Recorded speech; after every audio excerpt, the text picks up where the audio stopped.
Greeting viewers. If you are currently stuck at 800 brackets, I have to tell you that if you learn Caro-Kann Defence for Black, which is quite one of the simplest opening that you can find on chess, you can easily beat people of between 800 to 2000 by only playing simple moves and simple variations. In that case, your accuracy might be over 90% by just choosing really simple moves. Let's just give you an example of my games in which I had over 93% of accuracy and I won quite easily. Let's get into it. As you can see, my opponent is around 1600, which is quite really good player for someone who just started playing chess. As you may know, I just started playing chess 6 months ago. The game starts with the e4, and no matter what other moves, let's say white plays, I always play c6 into d5. And as you can see in this variation, you gotta take the pawn because he has to take back with the, let's say, knight. And if I play knight f6 and he trade, you get into a really easy game by playing maybe these lines and you're quite good.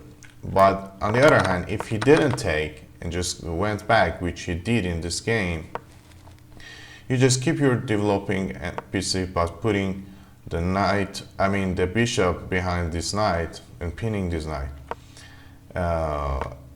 Just putting your pawn in case you can develop your bishop. And then the point is this bishop needs to kind of exchange with this knight in lots of variation. And if you didn't, that's not end of the work. You go castle, you put your knight in a good square, you're not afraid of this pin because you can now literally just move your queen back because this knight can capture this again. But let me tell you something, if you even take with the g-pawn by moving the king and bringing the rook into this file, open file, you can easily target the white king, which I did in this game. As you can see, I put my bishop and queen in a line in order to attack this, but that's not the whole idea. This rerouting knight may be one of the best moves in the Caro-Kann defense. As you can see, after take, I have now the room to attack, and he has not enough material after exchanging that knight here, which in lots of variation leads to a mate on h7 and causing lots of problem. Now he has not enough material to attack my king. He trades my really good bishop with his knight, and now he's thinking about attacking my king. He saw an open file and tried to do so, just protect his pawn by pushing into c3, and now he's thinking about putting his queen into these fights. But before that, I've just started my action here. As you can see, he brings his queen here in order to reach the h6, and I know that, so I put my rook into this open file after putting another pressure on the h7 pawn. His idea is to capture this and this, but I'm not going to stand there for the rest of the match, just pushing his bishop back. And at this point, I saw that if I put my knight here, this gotta be a deadly attack, and that was all in my mind. I played a great move here and I put it under a really good square at d5, and after this really bad mistakes, now the road is clear. I put my knight on f4 and the game is quite over. The reason why I didn't go knight to f4 first was that because he could easily take my f5, and then after take, he can just get my queen. The game is over.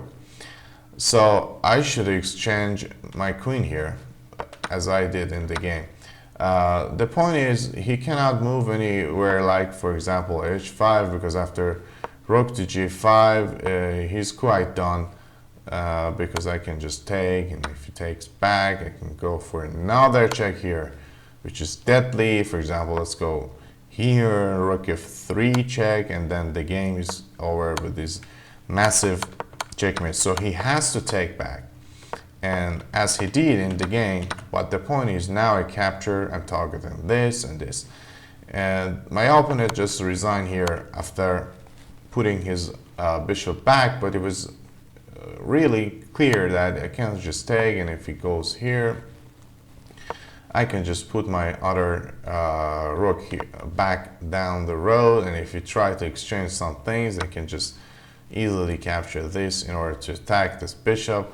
Now everything hangs, I can just take this, and for example, if we just go for this variation, the game is quite over because this poor bishop can't go anywhere, and after this I can just go for the classic capture. I've already up 3 pawns and I'm targeting this. This rook has no good score actually, my pawns are great, and the game is quite over.